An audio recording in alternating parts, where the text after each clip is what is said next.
ಎಲ್ಲರಿಗೂ ನಮಸ್ಕಾರ. Welcome back to my YouTube channel. ಇವತ್ತು ನನ್ನ ಚಾನಲಲ್ಲಿ ಪಾಸ್ತಾನ ಹೇಗೆ ಮಾಡೋದು ಅಂತ ತಿಳಿಸ್ಕೊಡ್ತಿದ್ದೀನಿ, ನೋಡೋಣ ಬನ್ನಿ.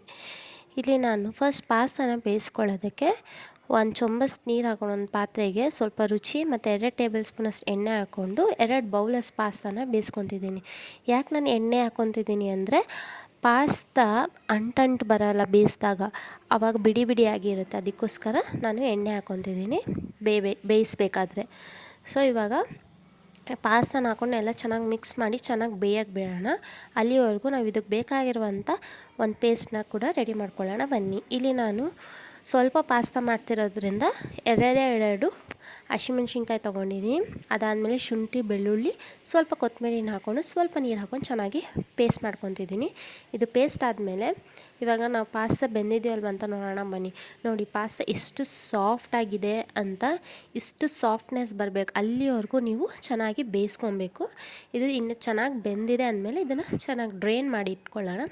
ಅದಾದಮೇಲೆ ಒಂದು ಬಾಣಲಿಗೆ 5ರಿಂದ 6 ಟೇಬಲ್ ಸ್ಪೂನಷ್ಟು ಎಣ್ಣೆ ಮತ್ತು 1 ಕಪ್ ಆನಿಯನ್ ಮತ್ತು ನಾವು ರುಬ್ಬಿಟ್ಕೊಂಡಿರೋಂಥ ಪೇಸ್ಟ್ ಹಾಕೊಂಡು ಸ್ವಲ್ಪ ಫ್ರೈ ಮಾಡ್ಕೊಳ್ಳೋಣ. ಏನಕ್ಕೆ ಫ್ರೈ ಮಾಡ್ಕೊಬೇಕು ಅಂದರೆ ಅದರಲ್ಲಿರೋ ಹಸಿ ವಾಸನೆ ಹೋಗಬೇಕಲ್ಲ, ಲೈಕ್ ಶುಂಠಿ ಬೆಳ್ಳುಳ್ಳಿದು, ಅದಕ್ಕೋಸ್ಕರ ಸ್ವಲ್ಪ ಫ್ರೈ ಮಾಡ್ಕೊಳ್ಳೋಣ.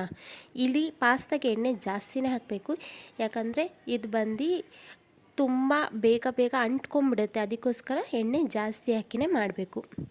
ಅದಾದಮೇಲೆ ಇಲ್ಲಿ ನಾನು 1/2 ಟೇಬಲ್ ಸ್ಪೂನಷ್ಟು ಜೀರಿಗೆ ಪುಡಿನ ಹಾಕ್ಕೊತಿದ್ದೀನಿ.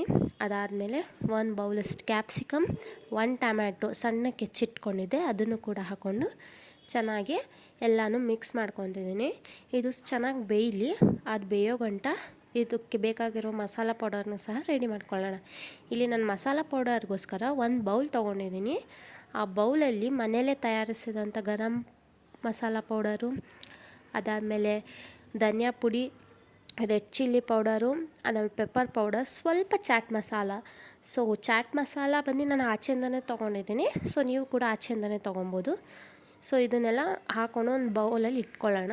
ಅದಾದಮೇಲೆ ಇವಾಗ ಚೆನ್ನಾಗಿ ಬೆಂದಿರುತ್ತಲ್ಲ, ಅದಕ್ಕೆ ನಾವು 2 ಟೇಬಲ್ ಸ್ಪೂನಷ್ಟು ಟೊಮ್ಯಾಟೊ ಸಾಸನ್ನ ಹಾಕ್ಕೊಬೇಕು. ಸೊ ಟೊಮೆಟೊ ಸಾಸ್ ಹಾಕಾದ್ಮೇಲೆ ಬೇಯಿಸಿಟ್ಕೊಂಡಿರುವಂಥ ಪಾಸ್ತಾನ ಕೂಡ ಹಾಕ್ಕೊಂಡು ಚೆನ್ನಾಗಿ ಮಿಕ್ಸ್ ಮಾಡಬೇಕು.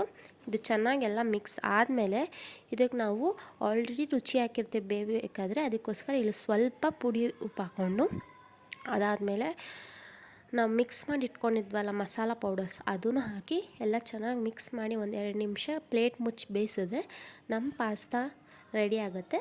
ಸೊ ಇದನ್ನು ನೀವು ಈವ್ನಿಂಗ್ ಟೈಮ್ ಮಕ್ಳಿಗೆ ಸ್ನ್ಯಾಕ್ಸ್ಗೂ ಕೊಡ್ಬೋದು ಅಥವಾ ಅವ್ರ ಲಂಚ್ ಬಾಕ್ಸ್ಗೂ ಸಹ ಪ್ಯಾಕ್ ಮಾಡ್ಬೋದು.